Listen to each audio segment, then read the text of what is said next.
here this evening. And as you mentioned, our topic is what's on your plate. So I just took another spin to it, putting it as food as medicine on your plate. Now, what we want to do is examine what we have for our meals. So when we have our breakfast, lunch, and dinner, what is on our plate? Okay, so I want you to think about what you had to eat this morning for breakfast, and hopefully you all had breakfast. And also I want you to think about what you had for lunch, and also if you had supper already. And so at the end of this presentation, I want you to be able to know whether your meal is balanced or whether your meals were balanced or not, and then what you can do to improve your meals. Okay, of course, you know our regular Bahamian or cultural foods. We have some breakfast foods here, as you can see, corned beef and rice, or maybe corned beef and grits. Now, by a show of hands, you can put it in the chat. By show of hands, how many of you think that this is a healthy breakfast to have?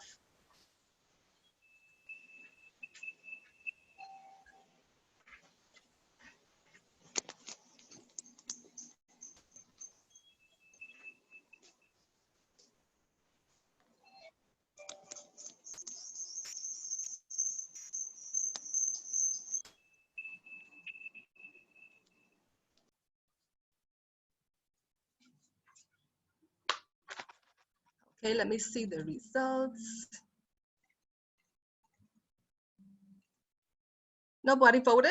How many of you just go in the chat box and I want you to click the yes or the no. So yes, if you think this is a healthy meal, and no, if you don't think it's a healthy meal, a breakfast to have.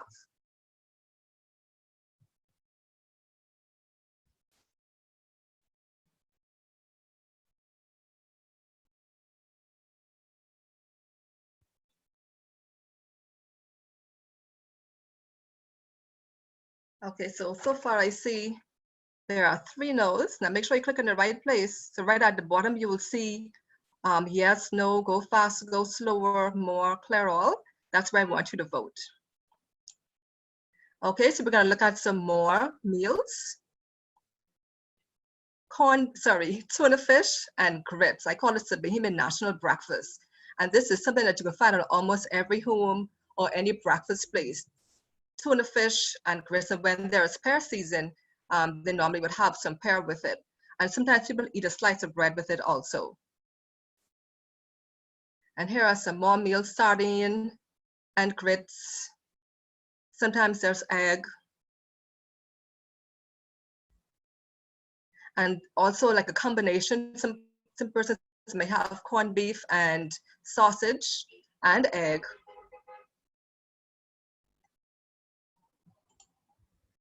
Okay, so let's switch to, oh yeah, so there is also stew fish. Sometimes we'll have the grits, johnny cake, bread, all of those Bahamian, these are regular Bahamian breakfasts. Okay, let's switch to lunch or dinner. Now, typically we'll see Bahamian meals or dishes, usually with a lot of protein and lots of starch and little or no vegetables. Now, I've been going through Google and some other, even when I see people post their foods, I will look at it to see how balanced it is. So let's look at some photos of some meals that we would normally have. All right, so some fast food. So there is a sandwich and fries, along with a little bit of coleslaw. You have some vegetables there, not so bad. Then we have this one, and I know this one is popular. Everyone may be quite familiar with this one, even if you don't eat it like that. Now I want you again to put in the poll whether you think this is a good lunch or dinner to have. This is the fried chicken and, well, chicken and fries along with a roll. I want you to tell me whether you think that is healthy or not so healthy.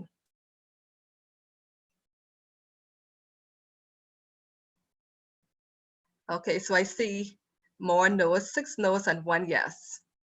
Or no yes. Okay, the no's are going up. Okay, good. Let's look at some more meals. And usually if you were to eat out, you'll also see these will be the typical options that are usually available.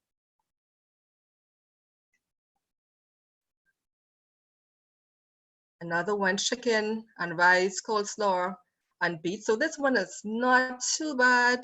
It has more vegetables than, it doesn't have like macaroni or other high calorie or high fat or high salt sides.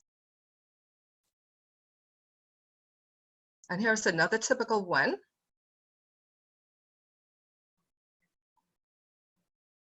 And another.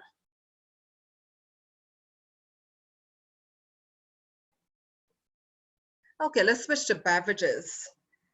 So a lot of times when we eat, we feel that we must have a beverage to have. And of course, these are the more popular beverages that we normally serve here or have with our meals. And they can range from any type of soft drinks or sodas. It can be switcher or lemonade, it could be fruit punch. Kool-Aid is another popular one. There's Vitamalt, of course. Coconut waters there, as well as daiquiri. Of course, this is not the final list or an exhaustive list of our beverages, but these, I think, are the more popular ones that we have with our meals. And we're going to discover whether we should have these kind of beverages with our meals or not.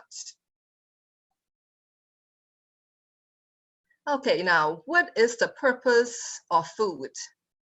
Okay, can somebody open their mics and tell me what is the purpose or purposes of food?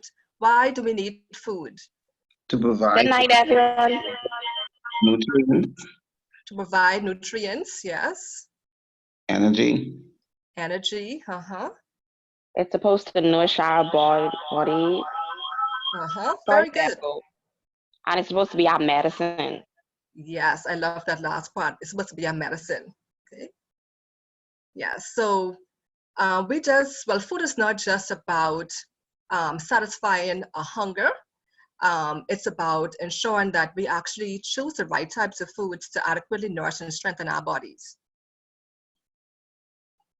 Okay, so of course we eat food to, as someone mentioned, to nourish our bodies, right? And so we think about our body as being a temple, okay, especially in the Christian community. We like to think of our body as a temple of the Lord or a temple of the Holy Spirit.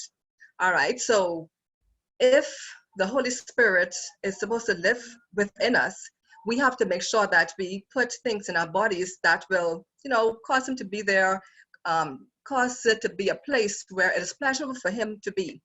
And so we have to really care about what we actually put in our bodies. Just imagine you have a brand new vehicle, let's say a 2020 Honda CR-V or Mercedes-Benz or whatever vehicle that you like. Of course, you're not going to go to any particular place for service. You're not going to put any type of suboptimal gasoline in it. You're going to make sure that it's clean, that it's well serviced all the time, and just care for it as much as you can. But what happens a lot of times is that we don't think about our bodies as being important. We just think about satisfying the hunger and that's it. We don't think about the quality of foods that we actually put in our bodies. And that's really, really important. So if we want to even be healthy, we really have to be careful about the kind of foods that we choose to eat. Okay, and especially as adults or parents, guardians, we have to make sure that we model self-care to our families and friends also.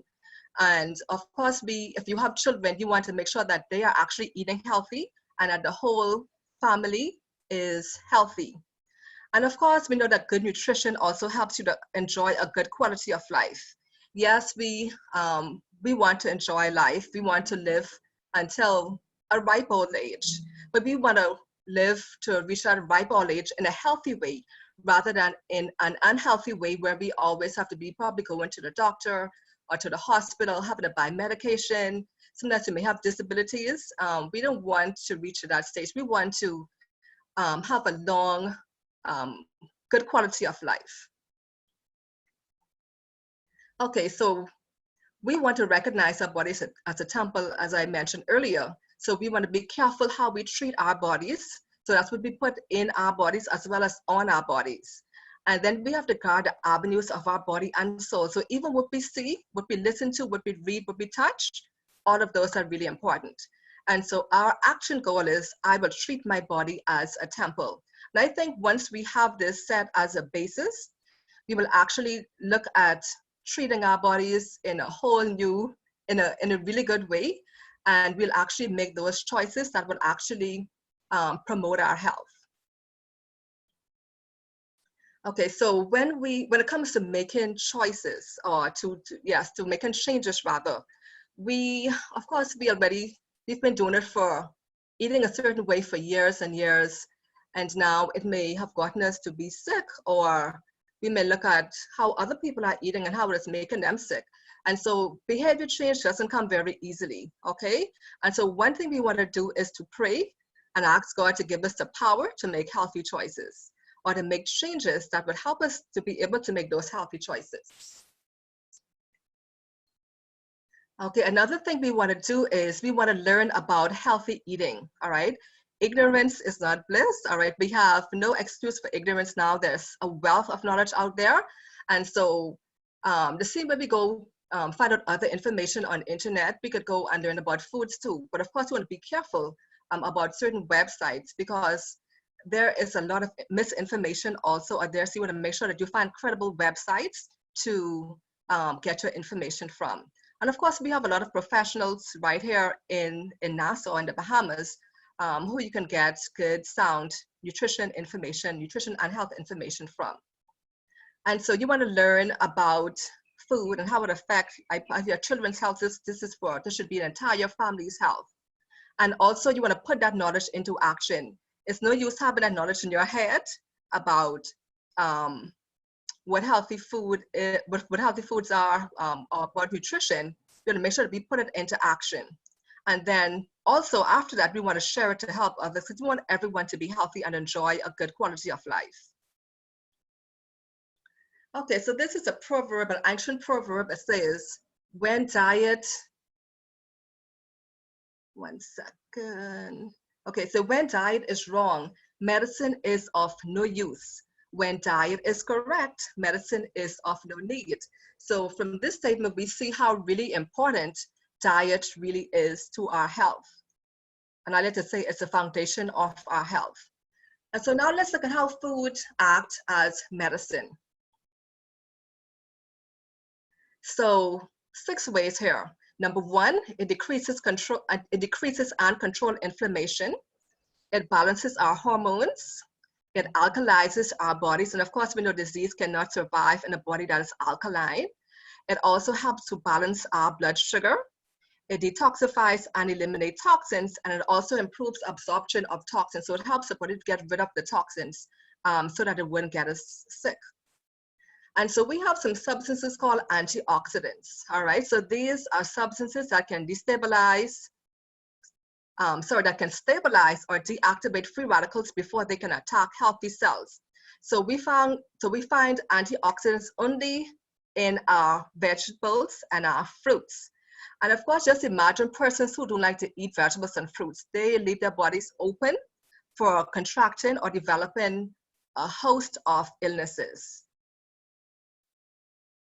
And so some functions of antioxidants, they help to maintain healthy vision, improve our quality of sleep, reduce obesity, protect the liver.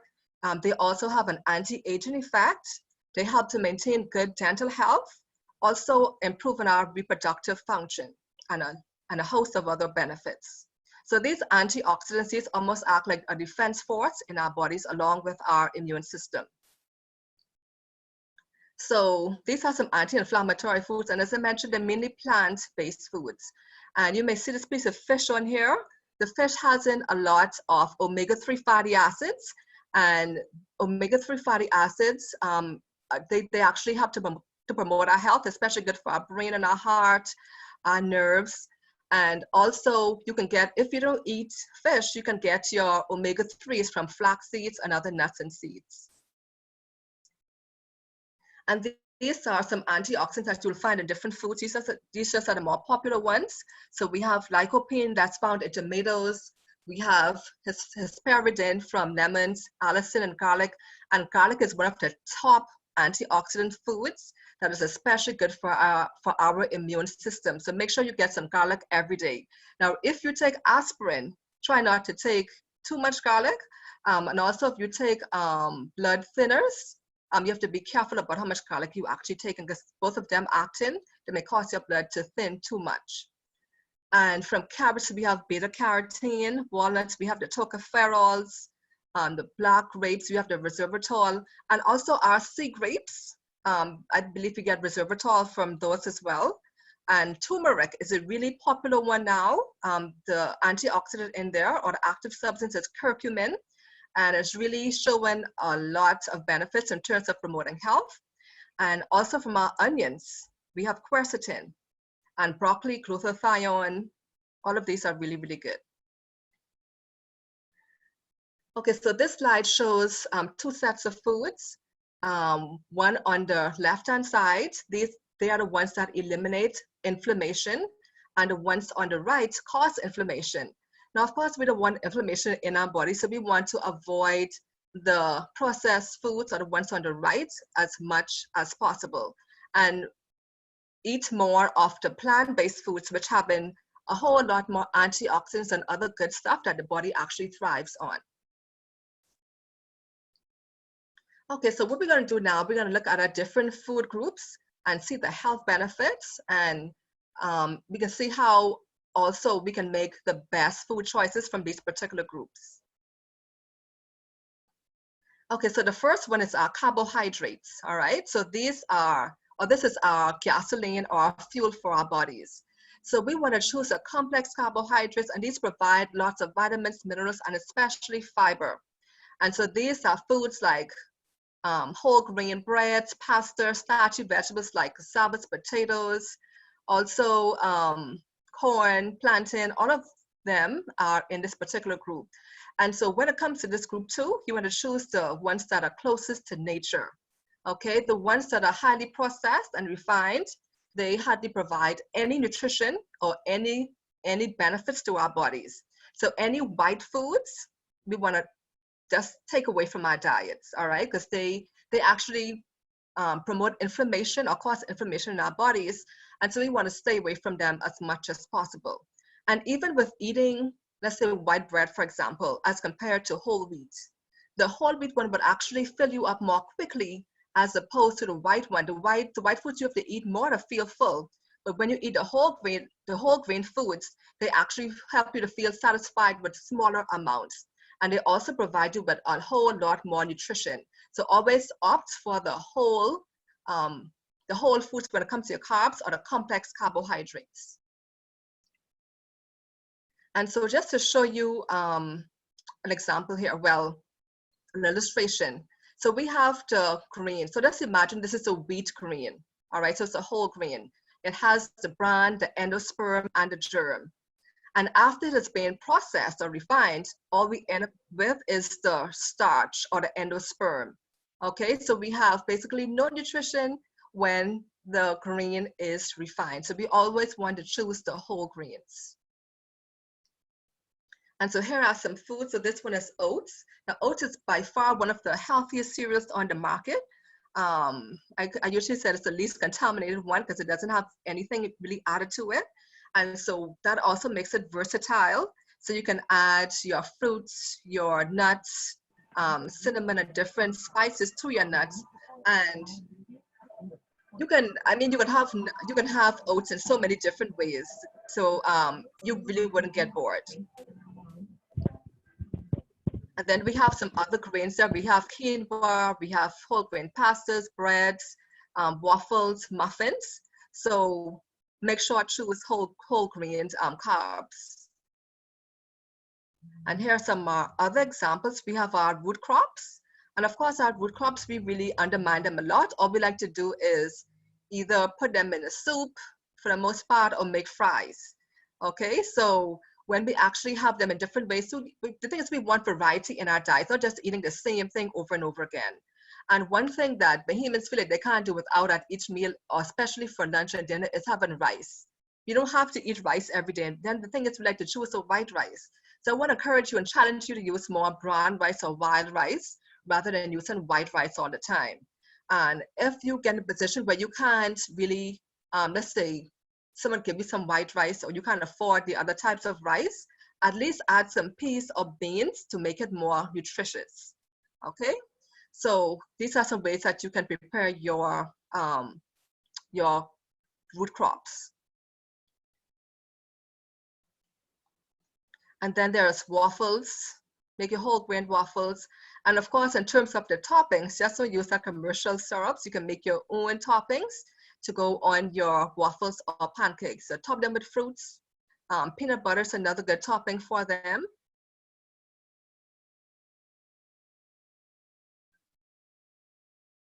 That's some more. Okay, so when it comes to your cereals, or to our cereals, we want to make sure that we choose the cereals that have at least 3 grams of dietary fiber and less than 8 grams of sugar. Okay, so let that be a litmus for choosing your cereals, the more nutritious cereals. And usually the least colorful it is and the less frosting it has is usually the better it is. So when you see a cereal as plain as possible, that's when it has less of those different additives and sugar added to the cereal. So try to choose your cereals that has at least 3 grams of fiber and less than 8 grams of sugar per serving. Okay, so let's switch to the fats and oils as medicine. Of course, we want to choose more of the plant-based oils as opposed to animal fats. And of course, we get fats from avocado, from coconut. And of course, we know we live in a subtropical country, so we have lots of coconut, and people always sell coconut oil. Now, just a caution, when you're purchasing your oils, you want to make sure that you choose the ones that have cold pressed or expeller pressed, or you may see unrefined or extra virgin. If one of those 4 of those names are not on that container, do not buy that oil. Okay, so usually the other oils in the food store, they are refined, okay, and they are inflammatory foods. Okay, so also be careful when you actually prepare your foods with those oils, because let's say you have some nice healthy olive oil, extra virgin olive oil, and you go to fry, let's say fish, okay? To get the temperature to be high enough to really cook that fish, to fry it like how we like fish fried, it's going to destroy the health benefits or the health properties in the oil. And so when the oil is overheated, it's going to actually introduce toxins into the oil. And when you eat it, it's going to make you sick, all right? So make sure don't overheat your oils when you're using them. And of course, we also get fats and oils from our nuts and seeds. So they provide a real nutrition punch when it comes to our health.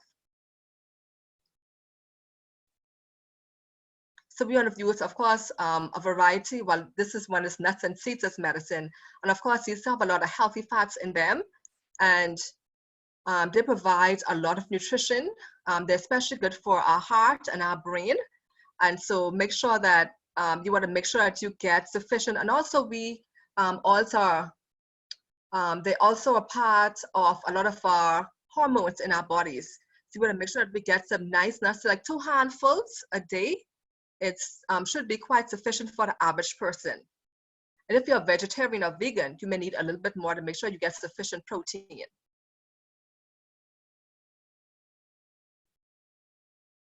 Okay, so make sure you get a variety of nuts and seeds on a daily basis.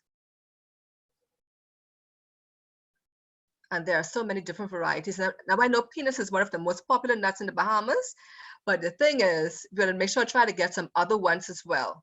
And also, when we eat the nuts raw, we get more nutrition from them. When they are roasted or cooked in any way, they don't have as much nutrition anymore. A lot of the nutrients are destroyed by heat. So make sure you eat more nuts when they're raw, and it also helps us not to overeat our nuts. So I want you to do an experiment with yourself. Try eating some raw nuts and see how much of it. I want you to check the quantity. See which one fills you more quickly. All right, and then whichever one fills you more quickly, I want you to choose to eat that one more times. Okay, so let's switch now to fruits and vegetables as medicines. And with fruits and vegetables, there are such variety of colors and even different shades with the same colors.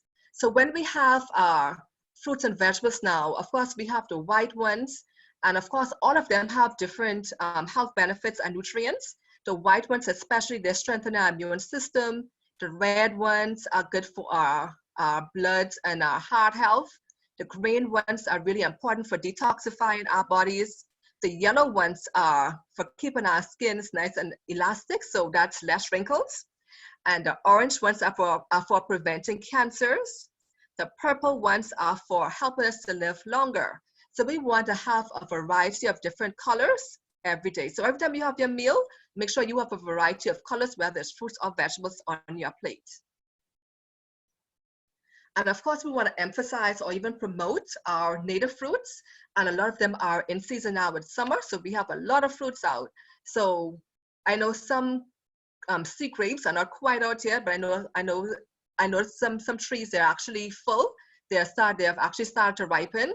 We have sugar apples, soursop, the scarlet plums, the ganaps, the cocoa plums. Of course, we have bananas as well. And I just want to say something about bananas. When bananas have those brown spots on them, that's actually when you get the most nutrition from them. Okay, so you want to make sure that you don't,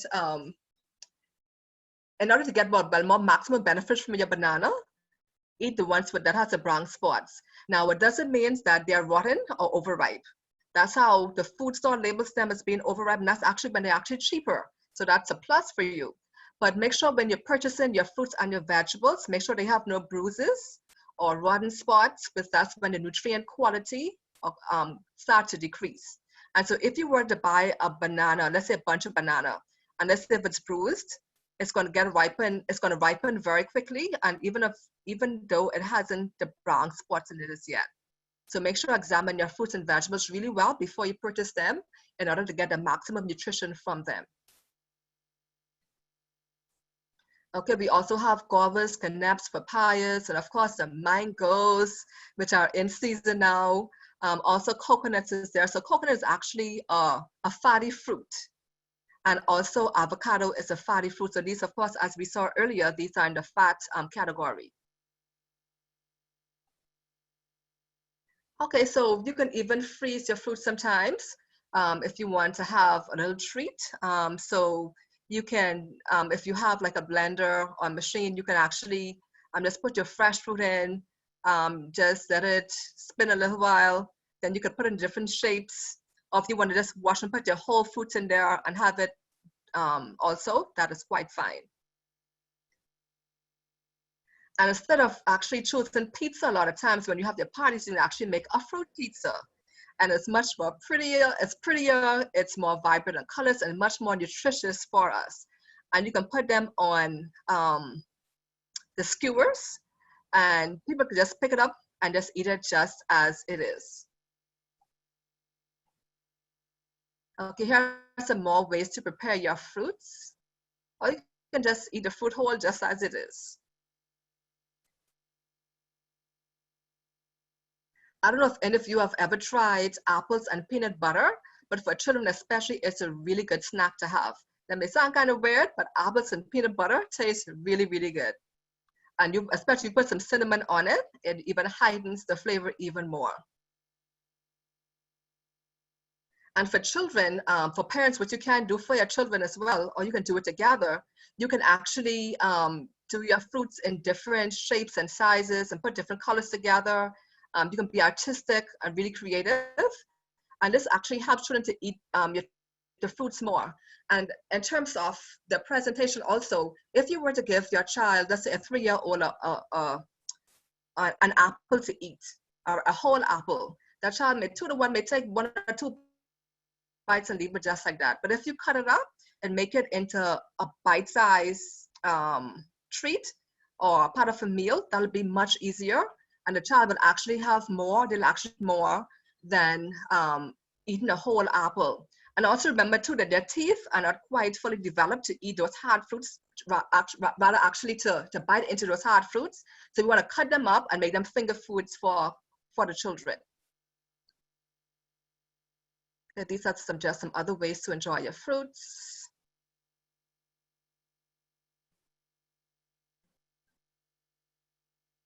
And then there are vegetables. So there is such variety of fruits and vegetables, different colors. And when we put them together, they're really appealing to the eyes and really attractive. And so here are some ways that you can actually use your vegetables. And this substance in here is actually hummus. You can use it as a dip for your vegetables rather than using salad dressings. Okay, and you can even get creative and you can add nuts and seeds to your salads to make it much more nutritious. And just notice the colors. The colors are just vibrant, and so you want to make sure that you always have a nice array of colorful fruits and vegetables on your plates. Okay, so that's the raw veggies. You can have cooked veggies as well. And make sure that you don't cook them to the point that they are soft and don't have any more crunch. When they get really soft and mushy and the color is not as vibrant, a lot of the nutrients are already destroyed. So it isn't as nutritious anymore. So if you're cooking the veggies, don't cook them for too long. Okay, so let's look at peas and beans as medicine. Now, I know in the Bahamas, we usually have peas in our rice or grits in soups, and that's about most of it. But we can actually have peas and beans in so many different ways. And if you're a vegetarian or vegan or looking to have more plant-based protein, this is a particular group that you would use as an entree that will provide you with a lot of protein as well as fiber. You have some iron and lots of other nutrients in the peas and beans. And so the beans have a whole lot of nutrition also. They have a lot of soluble fiber that helps to lower our cholesterol. So if you have high cholesterol, peas and beans is a good food to eat to help to lower your cholesterol. And also for taking toxins out of the body, especially like sulfites. And we get sulfites when we eat canned foods and even like certain snacks, biscuits, crackers. And so we want to make sure that we eat some peas and beans to make sure that we have to get those toxins out of our system. Or better yet, don't eat them at all. But make sure that you get some peas and beans on a daily basis.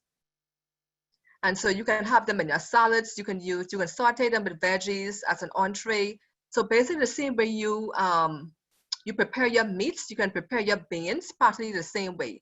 And I think there's even more versatility with the beans and peas than with actual meat or animal protein.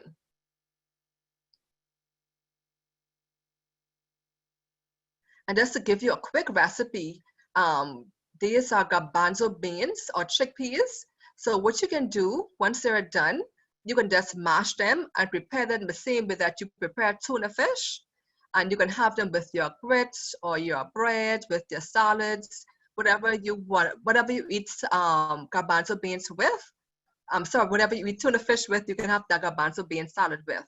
And it even tastes better than tuna. It's much more nutritious than tuna as well.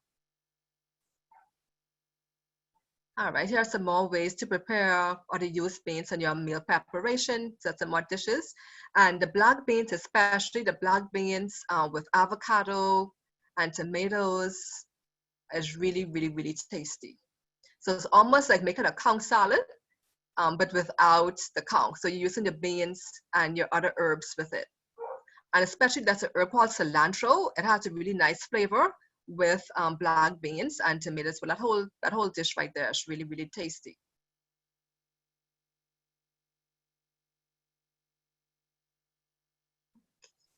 Okay, so you can even use your beans to make burgers or patties and meatballs. All right, so you just the basic ingredients will be like your let's say using black beans. You can use oats, different seasonings. If you use yeast flakes, and just blend everything together and just form your patties, and you're good to go. All right, so it's really easy. It's healthier, and it's even delicious and nutritious. Okay, so let's look at herbs and spices as medicines. Now we can look at our spice cabinet as being our medicine cabinet, because these deliver a whole, I mean, so much nutrition benefits. It's amazing. So when you use stuff like a cayenne peppers, your rosemary, the curry powder, the turmeric, basil, oregano, all of those you can use as a part of your food preparation. So when you're buying your spices now, especially the commercial ones, make sure that they have no monosodium glutamate or MSG in them. Now, if you use complete seasoning, make sure that you don't see, so when you read the ingredients list, make sure you don't see any MSG or monosodium glutamate in your spices, in your complete seasoning or other spices. Now, MSG is also sold by itself, but do not buy that. Also, Accent has an MSG. MSG is not health promoting, is not good for us, so do not consume it. And so you're going to use a variety of different herbs and spices with different meals. Of course, there are different herbs and spices that go with that go better with food. So you probably just have to look it up and see which herbs and spices go with your different meals. And with also using the herbs and spices, you have little need for sodium. And it also, well, they also bring out the natural flavors of our foods. Okay, so you can even garnish your plate with herbs, but these garnishes are also edible. So make sure that you eat some as well. So when you go to a restaurant and they have a garnish on your plate, you can actually eat it. So just don't leave it there, eat the entire thing. It's really, really nutritious for you. Okay, so these are some superfoods, we like to call them. So these are what help, some particular foods that help with inflammation. And as I mentioned before, turmeric. Turmeric is an anti-inflammatory, or it's a painkiller. It really helps. So if you have headaches, muscle aches, joint aches, even period cramps, it's really good for you to use. And it's usually found in the spice area in the food stores. You can also buy them as capsules in a health food store or in a pharmacy. You can also find them in those places as well. And then there's ginger. Ginger is really good too. Ginger helps with nausea. Ginger is really good for persons who have respiratory conditions like asthma, sinus. And if you feel yourself having the cough, or the flu, the cough as well. The cough, the flu, ginger is really good and helping to get the mucus out. And of course, we have omega-3 fatty foods, which are really good for our brains and our heart especially. Then we have the cherries, which are good for keeping our kidneys in good shape, and our gallbladders, of course, our liver as well. Then the pineapples are really good for indigestion. They have a substance called bromelain. It helps with digestion. And then we have raw apple cider vinegar. This is really good for a whole lot of health conditions also. It's good inside the body as well as outside the body. And so people use this for weight loss, for blood sugar management. Also, apple cider vinegar is also used for indigestion. It really works very quickly when it comes to gas and indigestion. Okay, so I just put here some more benefits of turmeric. It boosts cognitive function, which is really good. And they have been doing some studies with turmeric and Alzheimer's. And they're finding they're getting some good results from it as well. So if you have an elderly person who may suffer from these conditions, you can probably get some turmeric for them and help them using it on a daily basis to see if their condition improves. And as I mentioned, it's really good for inflammation. It's good for cardiovascular health, good for our heart, and it's also good for our skin. All right, it really helps to make our skin look really, really healthy, and it also helps our skin to look more glowing, and it helps to get rid of those fine lines and wrinkles. It's good for the joint and muscles. It helps in detoxification. It helps to promote a healthy mood balance, and it also helps to support natural weight loss. Okay, so here are some fermented foods now that heal. Now we know fermented foods may not taste very good. They have a really strong, pungent taste, but they're really, really good, especially for our gut. And these are what our gut bacteria will feed on, they really thrive on. And also our immune system, about 80% of our immune system is actually in our gut. So the healthier we keep our guts, the healthier our bodies will be. So these fermented foods like sauerkraut and pickles, they're really good for us. And some other common fermented foods would be like yogurt, sour cream, kimchi, sourdough bread, Tabasco sauce, tempeh. These are some really good ones for us to have on a regular basis.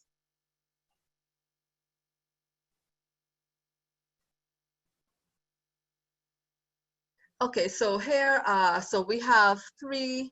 Okay, so apart from the foods actually preventing or, yes, preventing, or let's say promoting a healthier body.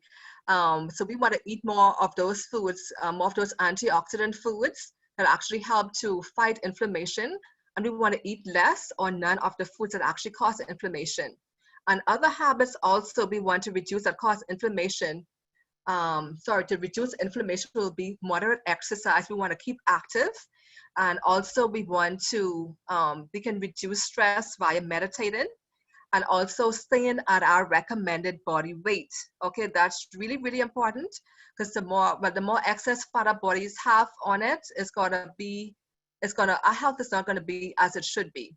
So we wanna make sure that we get down to a healthier weight. And also getting sufficient sleep consistently also helps to fight inflammation. And so if you have those chronic illnesses like hypertension, diabetes, even if you're trying to lose weight, if you're not getting enough sleep, the process is not going to be as effective as it can be. So make sure if you have those conditions, make sure, like for adults, make sure you get at least 7 to 8 hours every night. Okay, so let's delve more now into meal plans. So we're going to put all of these food groups together. Okay, so our foods, we will actually start off from the grocery store. So even before you go to the grocery store, you're going to make sure that you plan, write out your grocery shopping list. And also, even before the grocery list, you want to make sure that you sit down and plan your menu for the next, at least the next 2 weeks. And so you're going to say, you're going to have this, you're going to have that. So you want to know the ingredients that you need to have to prepare those foods. So you write your grocery shopping list. Of course, you want to have your budget for your groceries. And then, of course, you want to go to a food store that is clean and that you feel safe in. Okay, so you head to the store now. Now, when you go to the store, you want to make sure that you purchase your non-perishable foods first. Like go through the aisles, get your non-perishable foods. Then you want to shop the perimeter of the perimeter of the store to get your produce. And the reason for this is just for to protect your food in terms of food safety. So when you are finished shopping, you got to make sure that your cart or your basket looks like one of these that has so the majority of food on your grocery in your trolley should actually be your produce, your fruits and your vegetables. And then when you get these foods now, you want to make sure that you actually cook them using healthy food preparation methods. So you want to also make the cooking experience, the cooking process a family experience. So get your children involved, teach them how to cook from an early age, have them helping out doing different things. All right, just don't see them as a pest in the kitchen, put them to work. So, and this is actually a skill that they're actually developing now, and that will be with them for the rest of their lives. And so your food preparation methods now, everything except frying, the deep frying, the shallow frying, try to use these as less frequently as possible. So you want to use the healthy food preparation methods like baking, boiling, broiling, grilling, roasting, braising, simmering, use those methods more, and frying less. So your action goal there is to use, I will use healthy food preparation methods. Okay, so when we have our meals now, I'm sure you may have heard this before. Eat breakfast like a king, lunch like a prince, and dinner like a pauper. I like to put the female spin on it as well. Breakfast like a king or queen, lunch like a prince or princess, and supper like a pauper. All right, and then I know one of my students one time said supper like a Joneser. That's our what you call it? it relates more to us. Okay, so you can see how the food actually translates when you actually have those particular meals. So if you want to have a light breakfast, you're more likely to be overweight. When you have a heavier breakfast, you're more likely to be at the right weight. And they're doing a lot of studies now, and it's showing that when you actually have a bigger breakfast, or when you eat like the breakfast, when you eat like the king or queen, prince or princess and supper, you actually able to maintain a healthier weight. Because the whole concept behind it is that having a bigger meal at breakfast time, you're able to burn it off a unit or use it during the day, as opposed to just having that big meal in the evening before you go to bed, or late in the night before you go to bed, and you're not having an opportunity to burn the calories off. Okay, so just keep this in mind: breakfast like a king or queen, lunch like a prince or princess, and supper or dinner like a pauper. So you see how the plate size actually changes. So you go from a big plate down to a smaller plate. I just want to emphasize more about breakfast. Now, breakfast is not tea and bread or just tea by itself. A lot of times we just like to have something hot, and our breakfast don't necessarily have to be hot either in order to benefit our bodies. Now, we want to have breakfast every day. We want to have, but breakfast actually helps to boost our metabolism. It provides us with the energy that we need to start the day. And it also keeps us fresh and happy. It helps to keep us in a good mood and helps us to be productive. And especially for children, do not send your children to school without giving them a good, healthy breakfast. All right, and don't go to work either without breakfast, because you know you will not be as productive as you should be. And the thing is, I know when I am hungry, all my mind is on food, and I'm not really focusing. I can't really focus on what's in front of me. So make sure that you eat your breakfast so that you will stay satisfied and focused. And what that does also, sometimes when you skip breakfast, you may tend to snack up to lunchtime. Then when lunchtime comes, you want to eat double. You want to make up for breakfast and lunch. And by doing that, you may end up overeating. And so breakfast also affects us mentally as well. So, and especially for persons who are sensitive to blood sugar changes, or if you have blood sugar problems, make sure that you actually eat your breakfast to help you to control your blood sugar and insulin levels throughout the day. And so what really, really is important in our country is that we balance our plates. All right, so let's look at some different scenarios here. So this is the vegan plate, and this is the ideal to esteem to. And so we have our plates. Okay, so this is let's say the plate is 100% all the food. So we want to portion off our different food groups. So the grains will be 1/4 or 25% of our plate. The protein will also be 1/4 or 25% of our plate. Then we can have the vegetables. Actually, the vegetables can make up a whole half of our plate. But in some references, you will see fruits along with that 50%. But you can actually have all vegetables and have the fruit on the side, as I'll show you momentarily.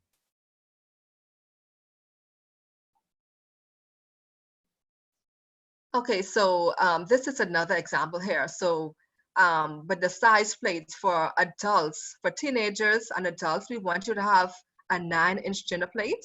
And for the ones for children under the age of 12, you can have a 7-inch plate.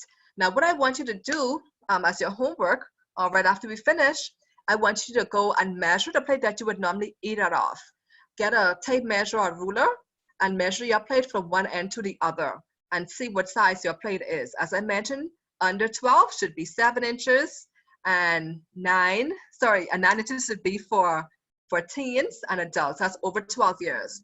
Now for the men, your plates can be, your plate is actually 11 inches. So you need a little bit more food than us, and that's fine. So your plate will be a little bigger than the female's plate. Now, our plate normally comes with those decorative edges around it. So, you know, food's supposed to be in that part around there.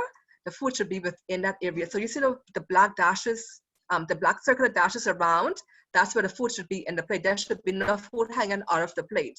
The only foods allowed to be hanging out will be the vegetables. Unless if you're eating fish, the tail or the head can hang out.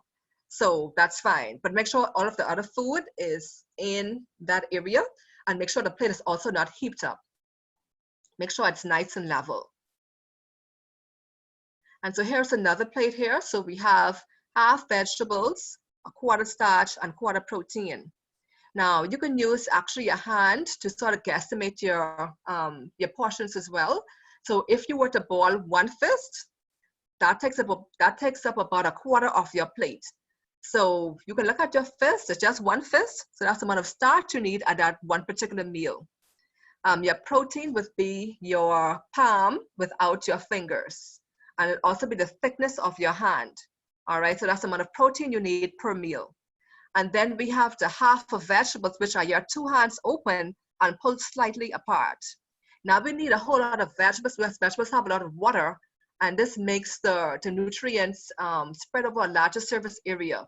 And so that's why we need a whole lot more vegetables as compared to the starch and the protein, which are more concentrated in energy and nutrients. So we don't need to eat a whole half a plate of rice to get the amount of energy or nutrients we need from the rice. We just need a quarter, okay? Now, for teenagers, for pregnant women, their plates may be modified, okay?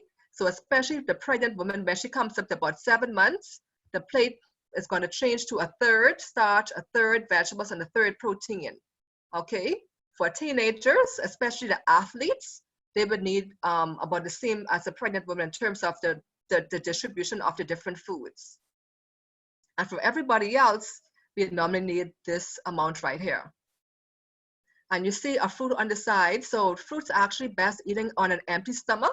So you can use it like an appetizer before your breakfast. And they actually, they said between 6 a.m. and 11 a.m., that's when fruits are best digested and used by the body. And on the right-hand side, we see a glass of water here. So we don't see no Kool-Aid, no Vitamals, no other kind of beverages here, but you see a glass of water. Now, ideally, we want to rather drink water 15 minutes to half hour before our meals or 1 to 2 hours after our meals to promote optimal digestion of our foods, all right? We don't want to eat and drink the same time. That is not a good practice or good habit to have. Eat your food and then drink afterwards or drink before your meals. So I'm just going to show you some other examples of different options you can put on your plates. And also when we're eating, we're going to make sure too that, I don't know if any of you practice, so let's say you're eating and you fill your fork with some food, put it in your mouth, then you put the fork back down until you finish chewing the food, all right? When we are eating, we want to make sure that we chew our foods properly. We want to savor the flavors. Of course, you work hard, you spend plenty of money on your food, so make sure that you actually enjoy your meals, enjoy your foods. So just don't rush it down or horse it down really fast. Take some time to really enjoy your foods. And this is why we like to promote also eating together as a family or eating at the table, have that social interaction going on there as well. Take your time and actually eat and enjoy your foods. All right, so here are some more examples of what a healthy or balanced plate looks like. And in all of them, you'll see half veggies, quarter starch, and quarter protein. Okay. Now, I'm going to show you some meals now. They're not going to look like the typical Bahamian meals, but the thing is we want to promote more variety of different foods in our diet. And of course, we know our Bahamian foods, as we call them, they're not the most health promoting. As we saw earlier, our meals are actually filled with a lot of fat, a lot of salt and sugar and calories. And we have over 80 or approximately 80% of our population is actually overweight and obese. And so, and even our food choices, they're not the best, and they're actually what's actually killing us. And our major cause of death and sickness is actually heart disease. And also we have the diabetes, the high blood pressure, and even cancer now is coming to the top. So we really, really have to make sure that we make the healthy food choices that will actually promote really, really good health and actually decrease our risk for having those illnesses. So here are some other foods. So if you want to have a nice, so here is a a plate with half veggies. They have some protein in there as well. You have the bread, there's the starch, and you have a nice fruit salad. There's another meal to have. Okay, and here are some other ways you can have your veggies and your protein together as well. You can do kebabs, that's quite fine. You can do all veggies, or if you want to have veggie and protein too, that is quite fine. And then you want to get creative with your foods. Just don't eat the same thing every day in, day out. All right, try to get a variety, and that keeps it interesting, exciting, and makes you want to look forward to meal times. And meal times should be happy, happy times. You should really enjoy your food. And here's another meal. And this is actually a meatless meal. So you have your garbanzo beans here as your source of protein. And so instead of having chicken or any kind of other meat, you want to try substitute some beans at least once a meal.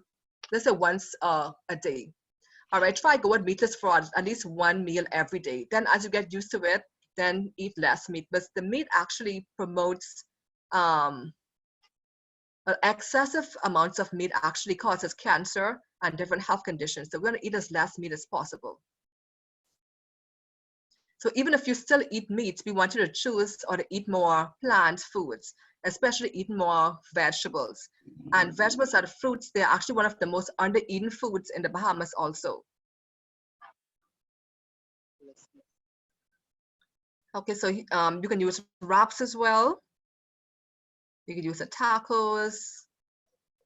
All of these are different varieties, are different ways we can actually have our meals. Of course, there are sandwiches. And of course, so whatever meal you have, you want to follow the same concept of having having half of it being vegetables, quarter being starch, quarter being protein. So if you want to have, for example, a sandwich, like the one on the right-hand side, you see it has a lot of veggies in it, okay? The one on the left, not as much. So what you can do, you can have some veggies even on the side with that sandwich to make sure that you get sufficient vegetables for that particular meal. Then you can also do soups or soup and salad, a nice combination to have also, especially for supper. And for supper or dinner, you want to have foods that are light and foods that are easily digested. So you want to have your supper low in fat, sugar, and salt.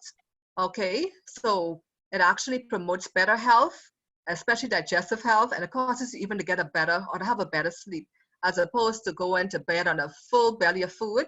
Because what the body does is focuses on actually digesting your food rather than doing its housekeeping duty. So sometimes you may get up in the morning and not feel well rested.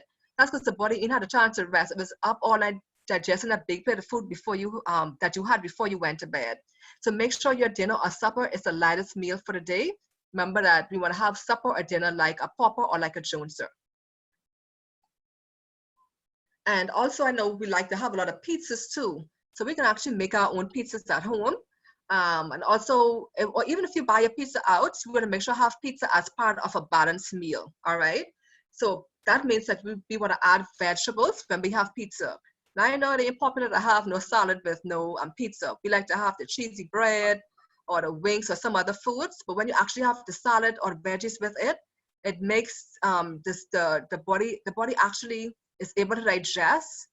Because you know pizza have a lot of fat in it, or of a lot of cheese, and also has a lot of sodium. So what the veggies have to do is to protect the body from the insults that all of that fat or the grease and the sodium is going to have in the body. So make sure you have pizza as part of a balanced meal, or make pizza part of a balanced meal. Very unhealthy. The amount of meat we eat. Okay, so if you have cheese and crackers and veggies too, that's a good supper to have. But try to have more of the veggie cheese as opposed to the dairy cheese, especially if you're lactose intolerant or have respiratory conditions, and even overall for health. For health purposes, cancer feeds on dairy. So you want to have as less dairy in your meals as possible. All right, here's some more examples of some balanced, healthy meals. See all those colors there. This makes you want to just dive right in. Okay, so when it comes to snacks, and especially for children, don't usually encourage snacking for adults, all right? Snacking for children, teenagers, pregnant women, and the elderly. Usually adults, we don't need snacks, all right? Just those 3 meals is usually good for us. When you snack, that actually potentially can cause you to take in excess calories, which can lead to weight gain. So make sure the snacks are low in salt, fat, and added sugars. So the best food for snacks would be the fruits and the veggies. And of course, as we saw earlier, you can make, fruits, and you could do so many things with the fruits to make them attractive and appealing for your children.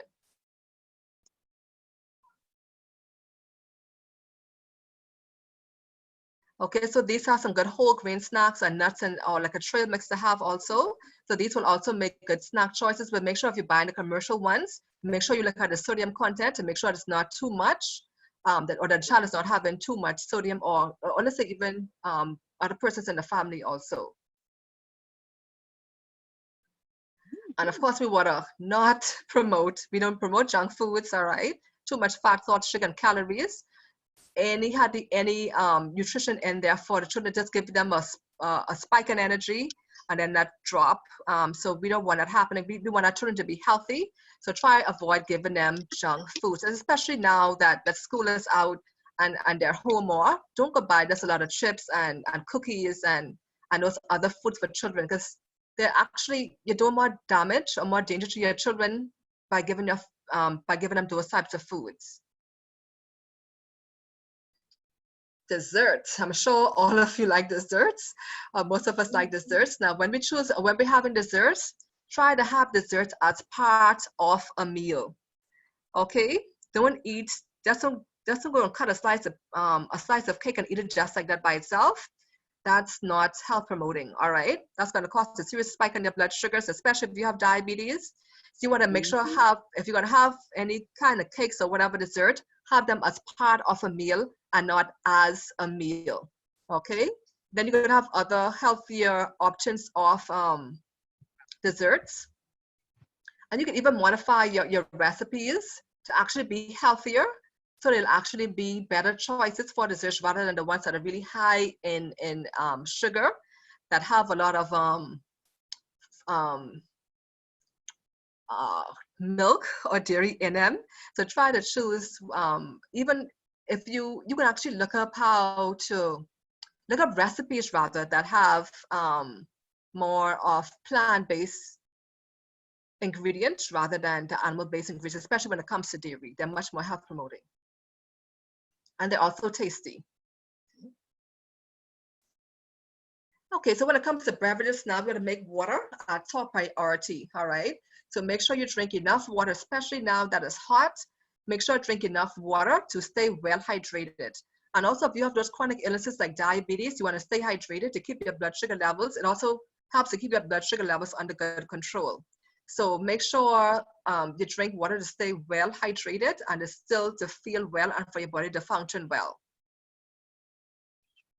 And so, of course, we get water from pure water. We get it from vegetables, fruits, soups, and beverages like teas. But make sure when you have those, like let's say, for example, teas, don't kill it with sugar. Otherwise, it dehydrates you more than hydrates your body. And if you're having soups, if they're salty, they're actually going to dehydrate you more than hydrate you. And so you want to aim for like 8 to 10 cups of water, well, that's 8-ounce cups of water or glasses every day. And so you want to drink enough water until when you pee, that it looks a very, very pale yellow. That's when you know your body actually is well hydrated. And you want to keep your urine a clear or pale color. But if you take some nutrition supplements, they may actually cause your urine to be a bright yellow. And some medications also cause your urine to be that bright or even a darker yellow.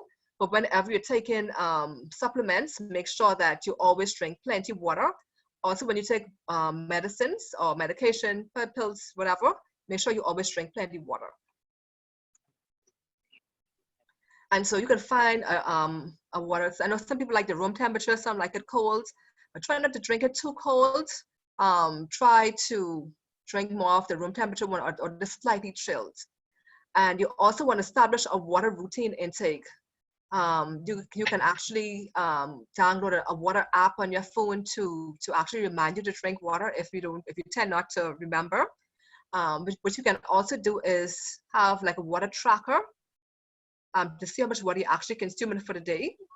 You can buy a water bottle, and the ones that are more popular now and they're more health promoting will be like the stainless steel water bottles, and so they're actually cheaper than having to buy bottled water every day if you don't have a water bottle. Then you can also do fruit infusions or vegetable infusions as well as herb or spice infusions with your water. And what happens here is that the nutrients in the fruits or whatever vegetable you put in, like cucumbers, they actually leach into the water, and you actually get the health benefits from the fruit or the vegetable as well. And it gives so let's say persons who don't particularly like that flavor of water, you can actually add your favorite fruit or vegetable to your water, and you can actually start to, well, this will help you to actually increase your intake of water.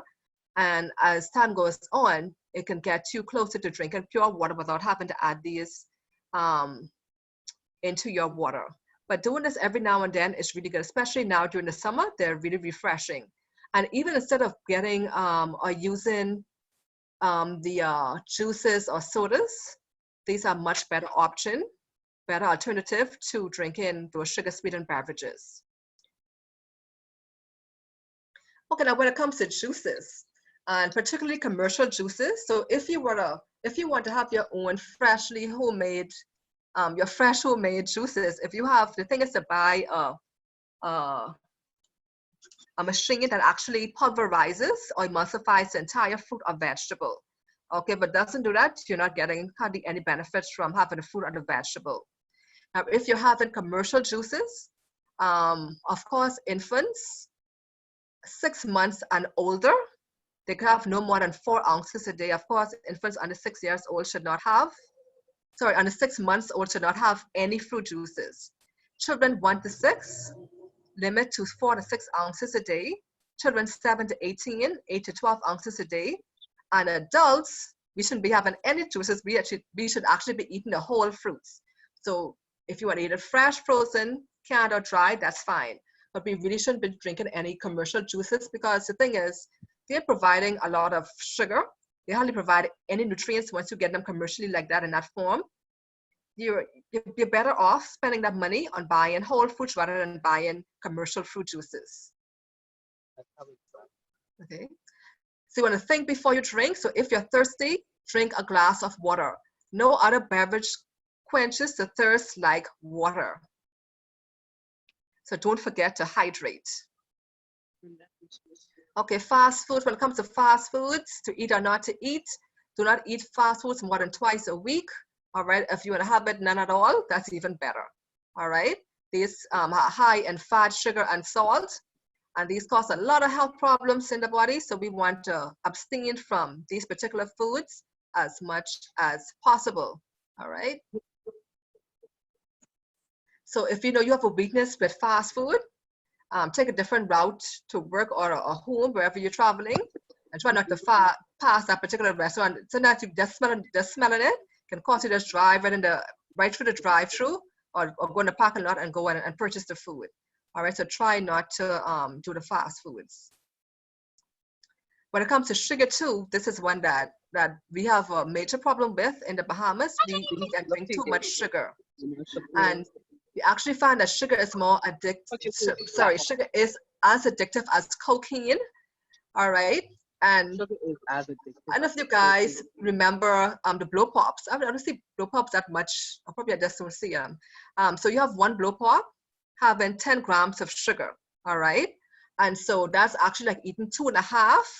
So you're basically going, let's say you go into your sugar container and having 2 teaspoons, let's say 3 teaspoons of sugar, just eating it just like that. You actually suck it down when you actually have the blow pops. And I just want to show you something here very quickly in terms of added sweeteners or added sugars to your foods. So I want you to look at the total sugars on your labels. So you'll see total sugars here, you see 4 grams, all right? Then you see includes 2 grams added sugars. Now this is a new feature to the label a few years ago, and I'm so happy that they actually did that.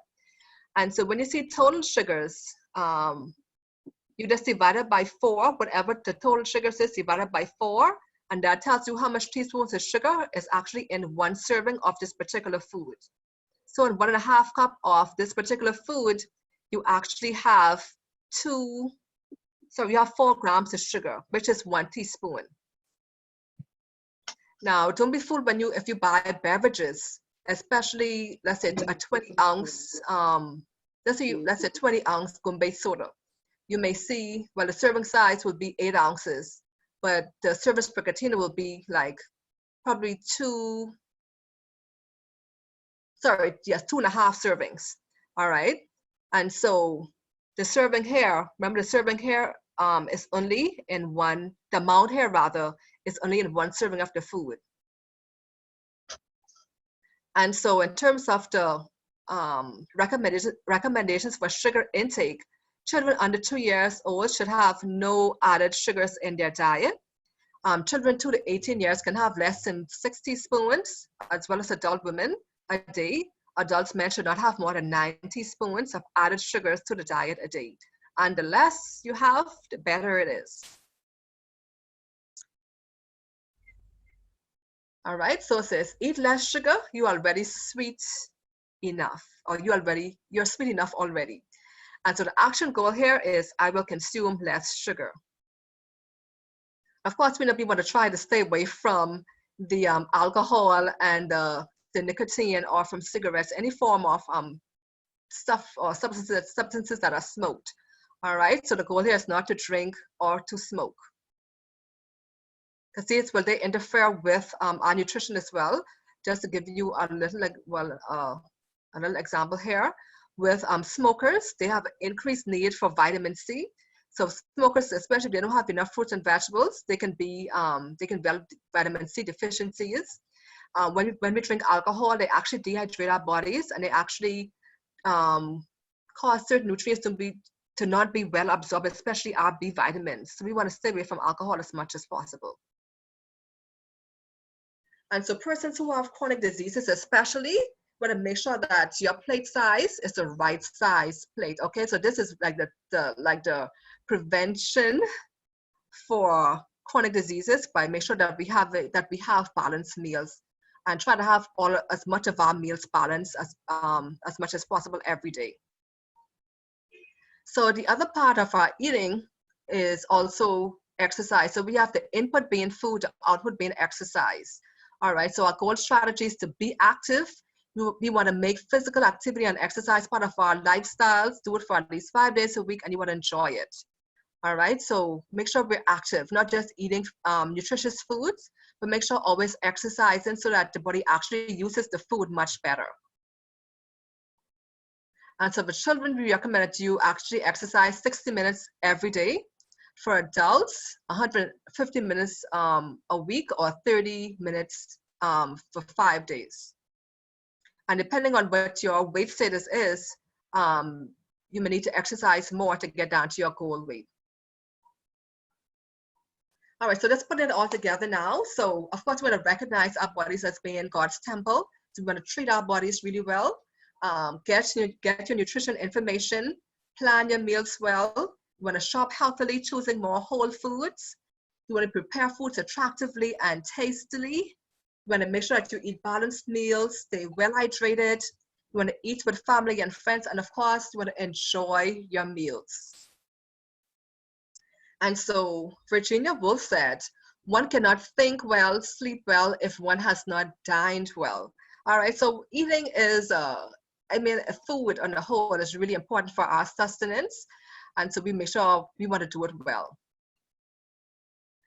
And so final goal strategy is, as I mentioned earlier, when it comes to making behavior changes, or when it comes to changing our dietary habits, it's kind of hard to do, all right, for most people. So you want to ask God to give you the power to take really good care of your temple. Ask God to give you the strength, the power, whatever you need to do to actually help you to be able to make better choices to take care of His temple. And I know that He will do it for you. And so we say, eat food as medicine, otherwise you'll have to eat medicine as foods. I know I have some patients who, when they came to me, they like have like 14 different types of medicines, all right? And that is not living a good quality of life, all right? So we want to make sure that we eat our food as medicine rather than having to eat it as medicine later. Sorry, eat medicine as food later. Eat your food as medicine. Otherwise, you'll have to eat medicine as your food. Okay. And it says the food you eat can either be the safest and most powerful form of medicine or the slowest form of poison.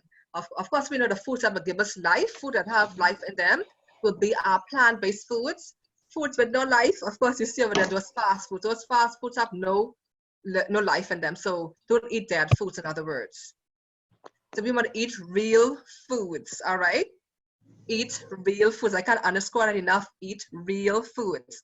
So whenever you go in the store and you pick up packages and you see artificial flavor and artificial this or that, you know that's not the best thing to put in your temple. And of course, you are what you eat. I'm sure that you heard this before. So you are what you eat. So make healthy choices.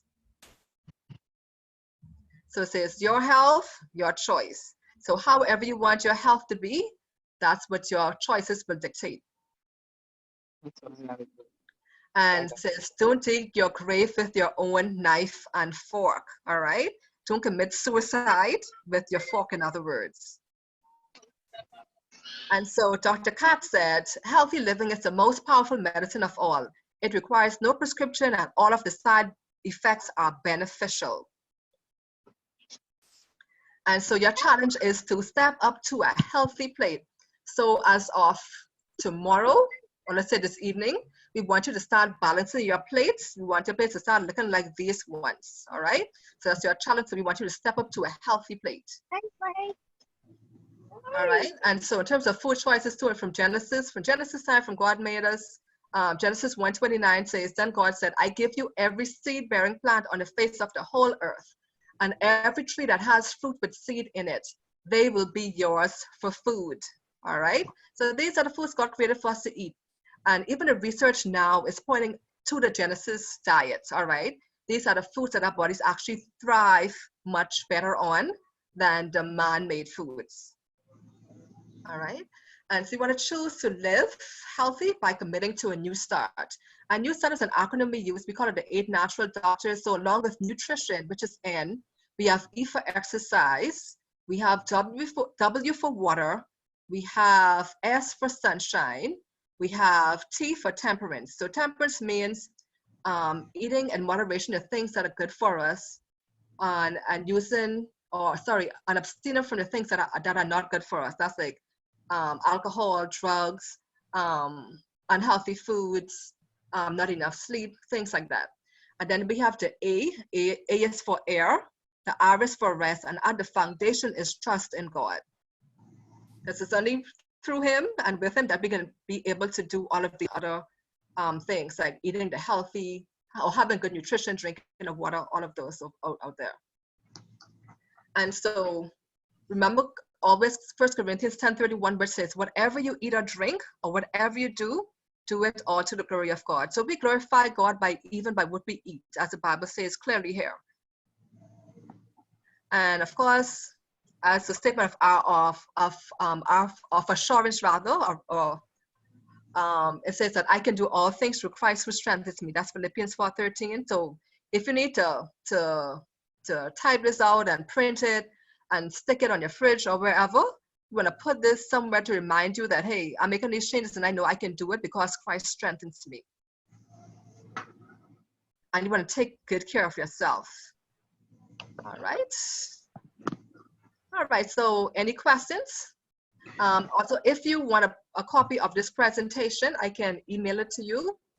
You could just send me, you can send me an email, or you can text me and let me know and I can send it to you. Or if you have any further questions now, I will entertain them. There are some questions in the chat, Shandera. Okay. The first one is, can you use grape seed or peanut oil with higher healing powers? Yes. With higher heating levels? Oh, yes. For the purposes as opposed to the extra virgin oil. Okay, now what happened is with some oils, Yeah, they designed them to actually to be able to take more heat or to get to a higher heating point. Sometimes they're not the best for us. It's best to get them as actually as natural form as possible. So if you get the more of the extra virgin or the expel or cold press or unrefined, they'll be the better ones than those ones that actually they're man-made designed to actually be able to take those heating temperatures. So they may not be the best for us. The next question in the chat is, what are the best fruits for diabetics? The best fruits, well, I can tell you what the ones that they should be careful with. Okay, so mangoes, grapefruit, oranges, bananas, and grapes. Those 5 tend to cause more the blood sugar to go up higher. But the thing is, when it comes to fruits on the whole for diabetics, is the quantity that they actually have. And then you have some, it may affect different diabetics differently. So let's say one diabetic eating a mango may not cause the blood sugar levels to spike, whereas the other one may cause it to spike. So you have to see which actually works better for you. But for the diabetics on the whole, we want you to eat fruits as part of a meal and to make sure that your carbs are well balanced to make sure that nothing goes out of control. And also with your fruits and vegetables, you want to make sure eat the skins that are edible, okay? Especially for diabetics, I tell them they want to enjoy mangoes, make sure eat the skin of the mangoes or any fruits that are the skins that are edible. What happens is that a lot of fiber is actually in the skin, all right? And the fiber actually helps the sugar levels not to go as high when they actually eat it. So make sure before we even purchase any fruits or vegetables, make sure the skin looks nice and clean before we actually purchase them, so we wouldn't have to waste our nutrients by peeling the fruit or the vegetable and just throwing away all of those good quality nutrients. Pre-cooked canned beans a healthy option? Yeah, it'll be the second best, yeah. Yeah, that's okay. Just watch the sodium content. And also when you buy in canned stuff, make sure you don't see any sulfites. So read the ingredients list. Make sure you don't see anything like metabisulfites or any kind of sulfates on an ingredients list. How much salt should be used daily? Okay, so for a normal healthy person, we shouldn't have more than 2,400 milligrams of sodium. For persons who have high blood pressure, be encouraged that they have less than 2,000. If they have had heart disease or heart attack or whatever, we want them to have less than 1,800 milligrams of sodium a day. What is that in terms of teaspoon or cup size? Okay, so a teaspoon would normally be like 2,400 milligrams, but we get most of our sodium when we have processed foods or canned foods. And so when we look on the nutrition facts, we'll actually see how much sodium is actually in the food, and we could sort of gauge based on the servings that we would have had, how much sodium we would actually have taken in. So another good thing to do is to learn to read the food labels so you'll know how much sodium you're actually taking in. And so a quick guide to that is that we call it the 5%, 20% guide. So when you see 5%, it means that the nutrient is low in that food. When you see 10%, when you see 20%, it means the nutrient is higher in that food. So if you were to see 20% sodium or more in any particular food, that means it's not a good choice for you. Is there a problem with grilled foods? Grilled foods, okay, so that depends on how and where you're grilling it. So let's say if you have one of those grills where you use on coal, and if you don't have your meat or whatever that you're barbecuing or grilling, if it's not wrapped in a foil or some other container to prevent the drippings from dropping. So what happens is that when the fat drips down from the meat while it's cooking, it drops onto the coal. The fat and the coal, when they mix together, they form some carcinogenic substances. It comes back into smoke, comes back up into the smoke, and it actually goes onto your meat. So now when you eat that meat, you're actually eating those carcinogenic compounds. I can't remember exactly my food right now, but it's not good grilling that way. Now, if you have those other kind of grills without the coal, then that's fine. how long do you allow the fruits to steep in the water for the infusion to take place? Okay, now some of them infuse very quickly, like watermelon. So the softer the fruit is, it will infuse more quickly. And also like cucumbers infuse very quickly. The ones like apples, they may take a little longer. So some references said let them sit for at least 4 hours to get the maximum benefits. But so you can actually get the maximum even with a smaller amount of time or lesser amount of time, but it's based on the composition of the food. So I'd say between 2 to 4 hours is a good range to infuse them.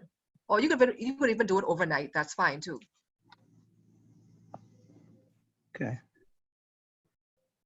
What kind of healthy snacks, apart from fruits, would you recommend for toddlers?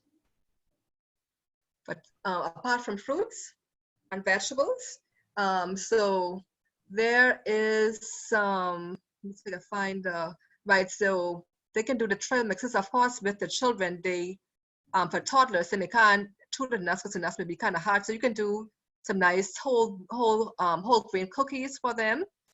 If they can handle popcorn, of course, when you pop your own corn, that'll be better for them. You can do like those soft chew granola bars. Will also be some good choices for them. Or they also have like animal crackers and other healthy cookies or whatever on the market for children as well that are also sort of good nutritionally. But watch out for the ones that have plenty sugar in them. What can be done diet-wise to rid constant headaches? Constant In terms of headaches. severity and frequency. Now headaches is headaches is a sign of many different conditions. But I can say you want to make sure that you drink lots of water, stay well hydrated. It can even be a sign of some kind of food allergy. So if you're a person who has headaches a lot, you want to probably do a food diary to see what kind of food will be triggering your headaches. I know high protein foods tend to trigger headaches a lot. Certain scents, of course, lights, a lot of things affect headache. But nutrition-wise, make sure you stay well hydrated, and especially with eating the vegetables, that's a good way to mitigate against, especially the green vegetables, a good way to mitigate against headaches as well. And also rest, apart from nutrition, rest can also help to ease the headaches and prevent. Getting a proper amount of rest and sleep every day. Are the fruits and vegetables that eradicate antioxidant inflammation good for pain? Yes. So yeah. So inflammation is what actually causes the pain. So once you get rid of the inflammation, the pain actually usually goes away. There's another question. Is the 8 glasses of water the only guideline, or do you need more depending on the weather, exercise, etc.? Yes. So the hotter it is, you need more water. So that's why we want you to gauge your water intake by the color of your pee. All right. So it may vary from person to person. You know, some people sweat more than other people. Some people are more active, so they use more water. So make sure you use your pee as a guideline. So it may be 12 cups of water or 14 cups of water, especially if you work outdoors, especially during the summertime. Good evening, Professor. Good evening. Oh, before you start, I want to welcome my class to the session. My 2 classes, actually. Go ahead. Yeah. Mm-hmm. No, I was just saying good evening, Professor, because it was 8 o'clock and I have a next class and I didn't want to be rude. No problem.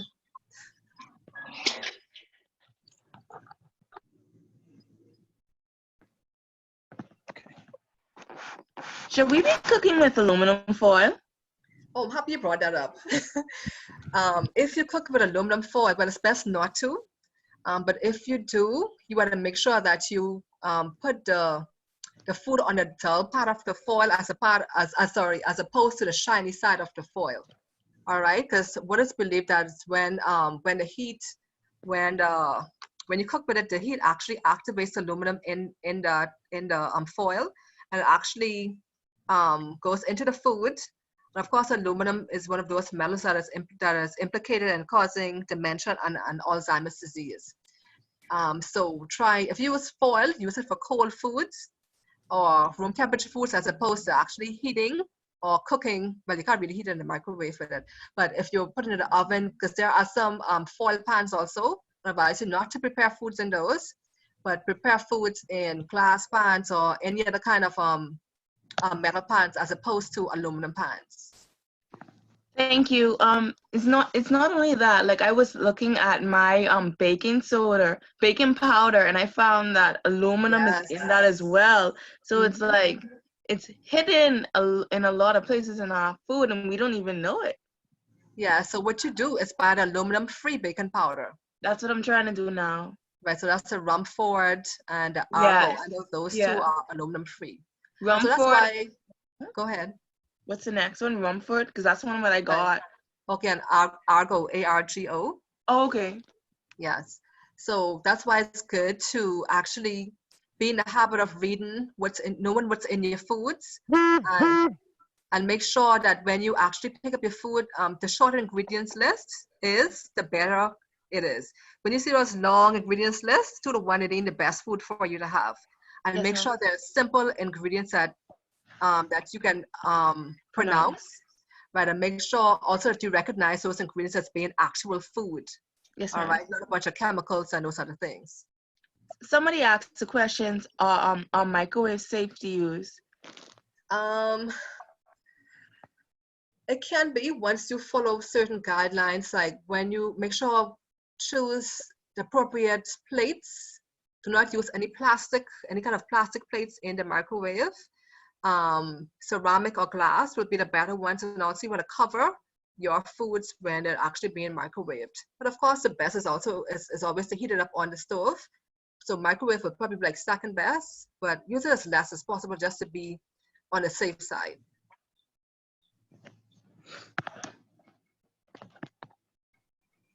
There are no further questions in the chat. Are there any further questions at this time? Oh, I see that someone wrote some in the chat just now. Okay, yeah.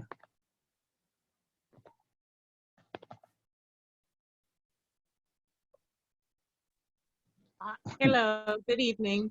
Good evening. Good evening. Good evening. Hi. Do you have another suggestion to grill in besides foil? Is there something else we can use? I don't know of any other materials to use.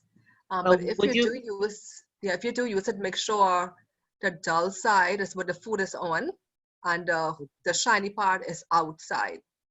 Okay. Well, you could use wax paper, like that's what I've been using. Okay. Okay, like parchment paper, huh? Yes, yes. Oh, the parchment, okay. Yeah, the parchment is sturdier than the wax.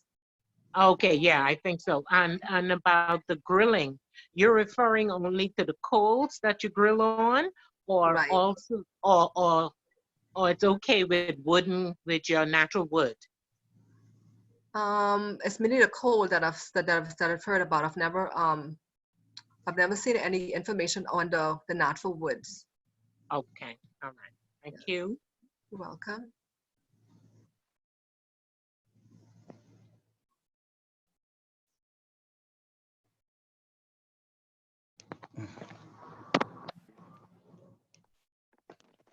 There's a hand raised in the chat. Go ahead, Cranston. I'm a griller. I don't grill regularly. I don't grill every day. But I go to grill, I grill. And I'm just trying to understand this whole grilling. Does this have to do with somebody who's grill every day? Not every day, but like Thursday, Friday, Saturday. Because listen to you talk about how you using coal. Is this that coal that they manufacture, that they sell in the bag that you can just go in the Kelly's and pick up and buy, or just the coal that we have the Haitian that sells coal here? Okay. Go ahead. It's the commercial ones yes, the commercial ones that they spoke of. The ones that you go in the store and buy. Okay. Mm-hmm. So the regular cold, because I've been, that's the only cold I use. So I'm just trying to understand and make sense of it. When you said, so what is the regular cold? Regular cold is what I buy, like I buy from the H&M will sell the big bag. I buy from there. How is it?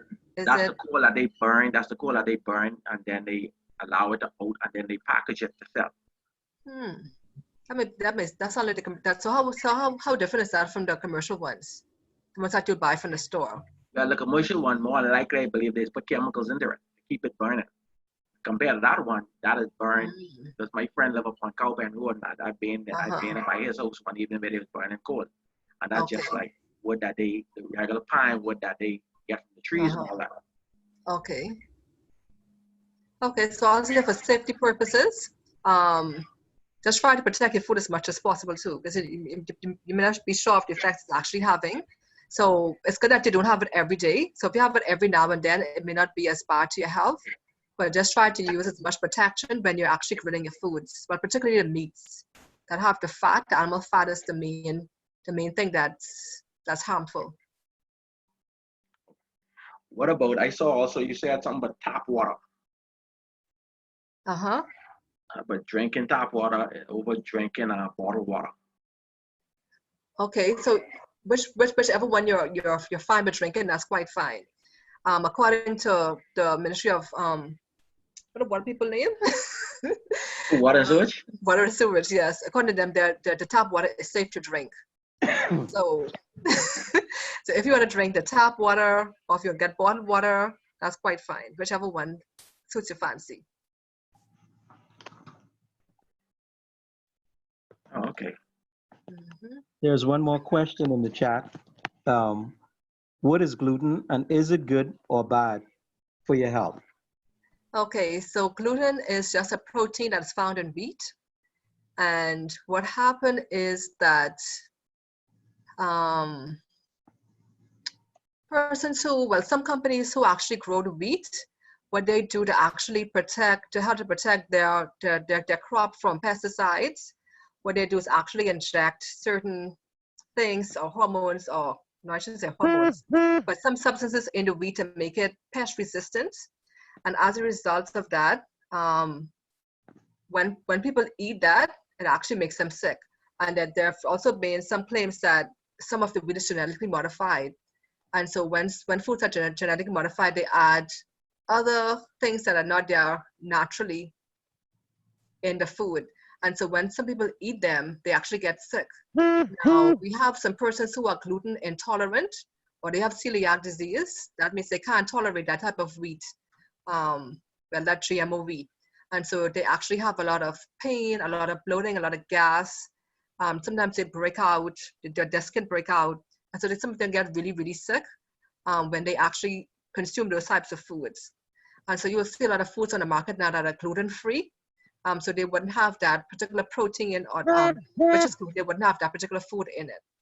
But with gluten, if those foods will make you sick, then if they give you no health problems, then that's fine, because you also get a lot of nutrition in gluten itself. Along with the wheat, you have a lot of B vitamins, some iron, some fiber with that. So if it doesn't affect you that way, you don't have to stop eating it. There's another hand in the chat. Go ahead, Cranston. How healthy is bananas? What did you say before bananas? Sorry? How healthy is it?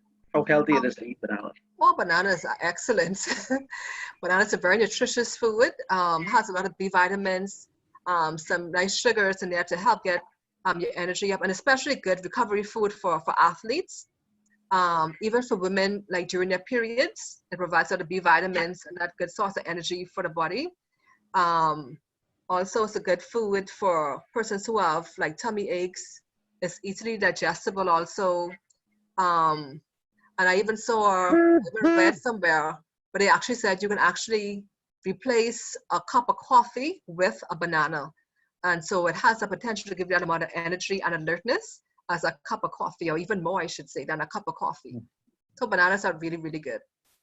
Oh, and it also has in a, remember I talked about earlier about those brown spots on the banana. When those brown spots are there, it means that there's a substance called tumor necrosis factor, or TNF for short. It's actually a substance that helps to prevent cancer. And so that's why I said when we have banana with the brown dots or spots on them, that's when they're the best time to actually eat them to get the benefits from that particular substance, the TNF. Do you know about any research I've ever been done on banana skin and everything? The skin? Yeah. I can't recall any right now, but I know you can use the skin.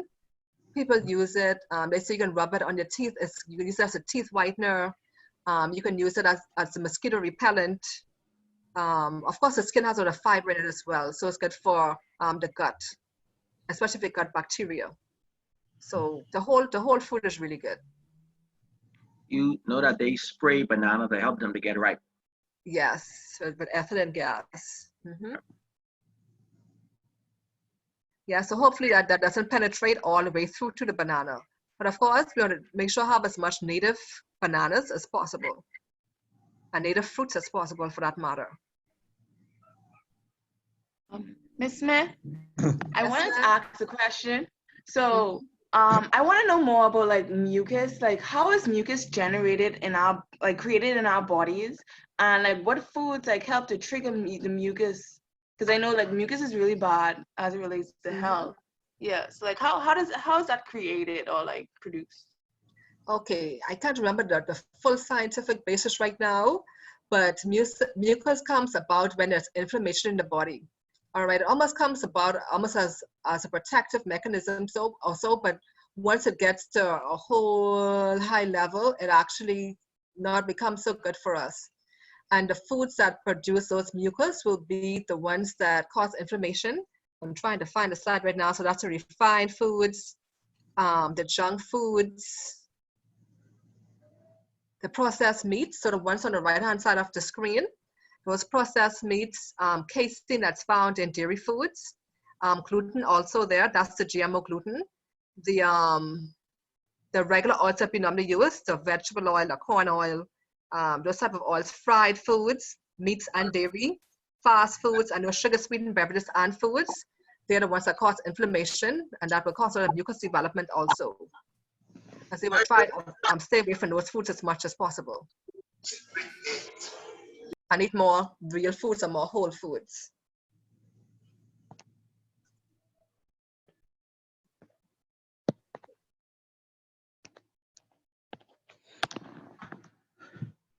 Okay. Any more questions? Yeah, how does diet affect sinus? What can be done to correct bad sinus? Okay, staying away from dairy, for one. People with any kind of respiratory condition should not be eating dairy. Also, drinking sufficient water, eating a diet high in fruits and vegetables, because they have a lot of those antioxidants that will help to keep your sinuses really clear and clean. All right. So with having when you consume a lot of dairy, they actually promote more mucus development and more congestion. So the thing is, if a food offends you, you want to stay away from it. Don't eat it at all. So for sinus, make sure to drink plenty of water, lots of fruits and vegetables. What do you think about, especially the, let me see if I get the right color. Make sure I get the right color. Yeah, the white fruits and vegetables, especially the garlic. All right, they will actually help your sinus to be much, much better. what do you think about the keto diet? Is this a balanced way to eat? For a short period of time, yes. Keto isn't, well, some people actually do it as a lifelong diet plan, but then you'll have to be you should be under supervision of some kind of healthcare professional. All right, so keto is actually promoting a lot of animal fats, and there's some vegetables in there as well. But of course, with animal fats, that also gives rise to, well, potentially give rise to heart disease and also kidney disease as well. And so I tell people if they want to do a vegan keto, that's fine. That'd be better on the body as opposed to one that's animal-based. But if you have to do keto for health reasons, then it should not be done for a long period or an extended period of time. What type of milk is the best purchase? I'll say plant-based milk. So whether it's the almond, coconuts, cashew, or you can even make your own milk if you want. That will actually be the best one when you actually make your own milk from your nuts. And for doing that, you can just use, let's say if you want some cashew milk, you can soak, let's say, a cup of cashew overnight, and you can add 1 cup of water to it, blend it in your blender or your NutriBullet or whatever you have. You can add a little bit of vanilla if you wish, some cinnamon, and that can last in your fridge about 4 days if it lasts that long. So, I mean, in terms of you're not using it, if you don't use it as much, then it can last up to 4, but try not to let it go beyond 4 days. Otherwise, it starts to spoil because it has no preservatives in it. So it's best to make your own milk. But if you can't make your own, then you can buy the almond, the coconut, the cashew. And if you don't have allergies to soy or intolerance to any of those, then yes. Okay. Cranston has another question. Go ahead, Cranston. I have 2 questions. Eating healthy. Mm-hmm. How is that gonna prolong my life? Okay, so that along with some other factors will help to prolong your life.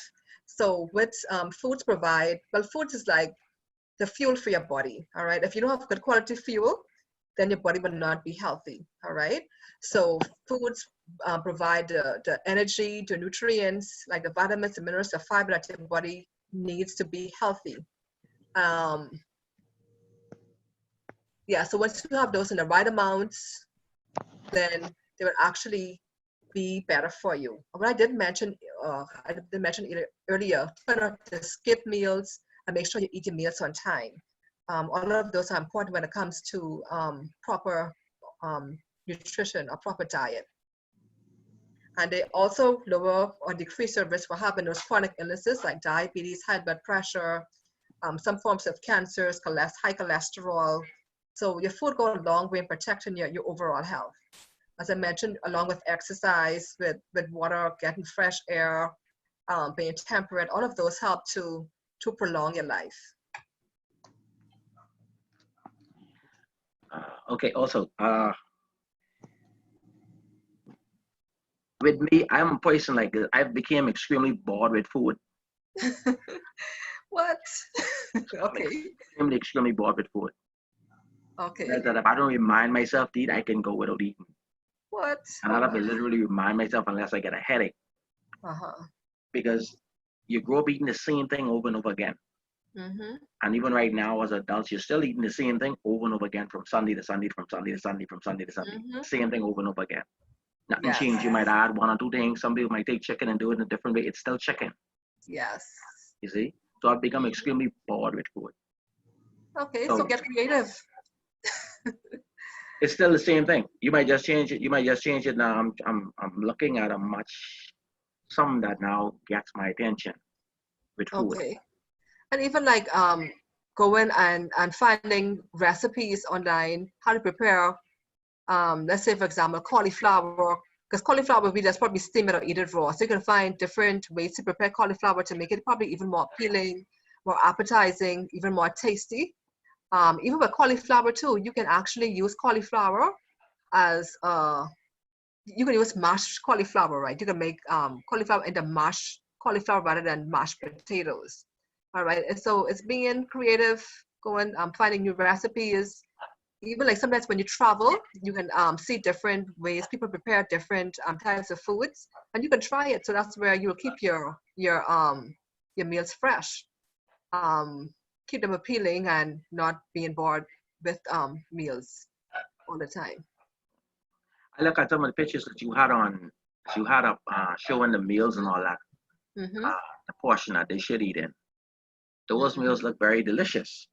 Mm-hmm. But the thing about it that, like I said, because I've become so bored with food, I could only eat maybe a half of it or maybe less of a half of one of those plates. Okay. So you don't have a big appetite or regular. I'm glad that reversed, because when you overeat, like you say, you feel it in your stomach and it really hurts. Because I become so bored with food, it doesn't affect me like that no more. Also, food don't face you like that. No. Okay, so probably start looking at food in a new way. Try preparing it different ways. So let's say if you go out to eat somewhere, don't buy the same food that you normally have. Try something different, and just try to. Even the thing is, even it's retraining our taste buds, because we're so used to eating the same foods over and over again. And I like to use the example of the white rice versus brown rice. Some people complain that it's so hard to cook and it ain't taste good. But the thing is, once you train your taste buds to eat and to like the brown rice, it'll actually start to taste really good to you. And also, it's also in the mind or the head a lot of times. We just need to be more open and be more adventurous with our foods. We're going to try different foods. So the brown rice is to be healthier? Yeah, the brown rice is healthier than the white rice, because the white rice is actually refined and the brown rice is not refined. Okay, what about the jasmine? Nutritionally compact. What about the jasmine rice? Jasmine also makes brown rice. Okay. So, but the white, if it's just white jasmine rice, then it's the same category. It's not as nutritious for you. I need new food to eat, because like I said, I've become extremely bored, and this has been like over the past 20 years. I've become extremely bored with food. I need something different. Okay. So if you email me, or you can text me, I can send you some recipes that you can perhaps try. Okay, I got your number I took a picture of your number, so I should call you by tomorrow. Okay, no problem. Thank you. We have three final questions. One hand is raised in the chat. Galaxy 830, you can ask your question. And then a final two questions in the chat.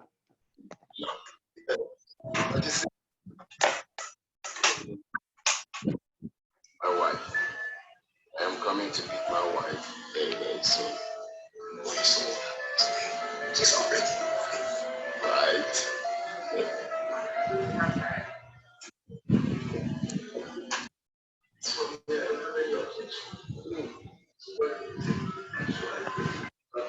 Galaxy 830, can you ask your question? Good night. Good night.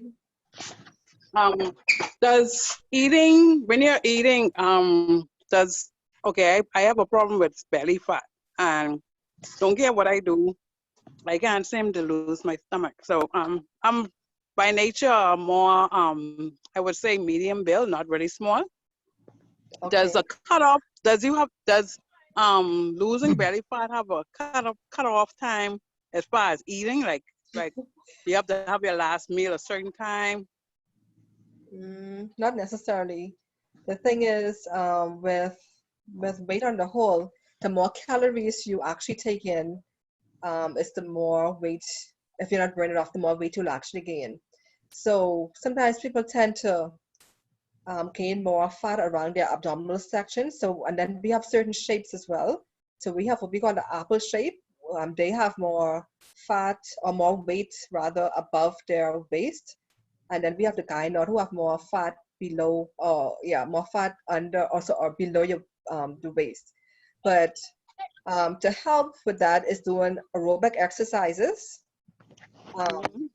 Also, I don't know if you know, but plank exercises. Plank exercises are really good for the stomach or the abdominal muscles. They help. Yes, so once you do them on a daily basis, that your belly should go down. So weekends you take off, or you have to do every day? I'll say at least, well, it depends on how bad you want, how fast you want to go. Okay, and how long? How long a day? Like, is it an hour efficient or half an hour? Okay, for planks you mean, or with exercise on the whole? Aerobics on the whole. Aerobics on the whole? Okay, so with aerobics, you want to keep your heart rate up at least 20 minutes. Because so after 20 minutes, that's when the body actually goes into your fat stores to start burning energy from there. Oh, And so if you don't go for 20 minutes, then ain't that much up. So you're just using the energy in your bloodstream. All right. So to lose weight, try to exercise to keep your heart rate up for at least half an hour. So your exercise sessions could be up to 45 minutes to 1 hour. Of course, let's say if you haven't exercised recently, then you want to start off probably like 10, 15 minutes a day and then gradually work yourself up. So let's say at the end of six months, once you're consistent, you should be up to 1 hour for at least four to 5 days a week. 4 to 5, okay. And what about walking? Because I started walking. Oh, yes, Does that walking. cut it? Yes, ma'am. Just make sure you walk briskly, not just a leisure walk. Oh, okay. So make sure you get your heart rate up. So a good thing to do is to move your arms. So when you move your arms in that motion, it helps your heart rate to increase faster rather than having your arms at your side. Okay, because my heart rate now normally is 72 beats per minute. So it'd have to go up to at least what, 80, 90? I can't say for sure how much it'll have to go up to. You have to measure. Yeah, that's the whole equation where you measure your pulse and stuff for that. But also, and also for people who say they have belly fat too, they may need a good detox. Okay. Oh, wow. But so that you may be backed up and don't realize it. And so using these Korean, well, your fruits and vegetables and water, they're the best thing to detox your system. All right. Okay. And okay. I don't mean to take up too much of your time, but okay. So recently I've been trying to do less carbs. Do that normally work along with the exercise, or I just have to stick to the balanced meal, what you was talking about? So if you're doing less carbs, make sure your carbs is in the right balance. So you do a quarter plate of your meal being carbs or starch, a half being veggies, and a quarter being protein. So once you balance your plate like that, then you tend to have sufficient energy nutrients. And especially if you're active too, you don't want to deprive yourself of carbs because you may feel really weak and run out of gas. Yes, I do. I do when I tried the other day. Yeah, so when if you do that, then you know you're not having enough carbs. Oh, okay. The most important is good carbs they supposed to eat, right? Yes, ma'am. Okay. And one more thing, and sleep is important. That if you do all those things and you don't have much sleep, it still wouldn't lose no weight, right? It wouldn't be as effective. You may not lose as much weight as you can, but you may lose a little bit. Yeah. Okay. All right. Thank you. You're welcome. The final two questions in the chat. Are there any foods helpful for stopping hemorrhoids? Food for stopping hemorrhoids. I can't remember right off the top, but I know persons, they tend to use more external. Well, usually with hemorrhoids too,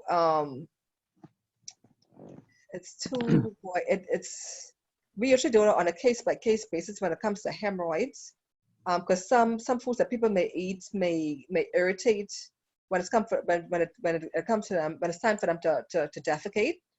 It may cause more. So let's say if you eat a whole lot of fiber and you don't drink enough water, it may cause more constipation. It may be harder to stool. But for persons who have hemorrhoids, make sure to drink plenty of water and have soluble fibers like those from potatoes and apples and bananas and oats. They will be the better ones for them to have. And I can't underscore enough being well hydrated. And also, we also encourage the use of like aloes. They can put aloes, massage the area with aloes, or they can actually also use potato, like you cut a potato like a fry, like how a fry would look, and naturally you actually insert it into your anus, and that could actually cause the hemorrhoids to shrink. But I know when some people eat spicy foods too, that may cause their hemorrhoids to be worse.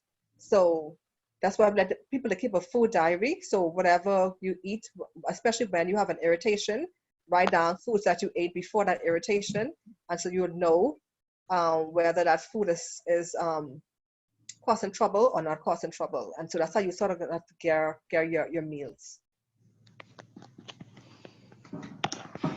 Okay, that is the final question in the chat.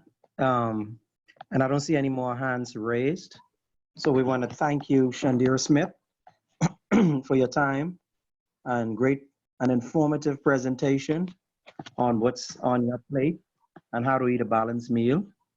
And so on behalf of Good News Community Services Department,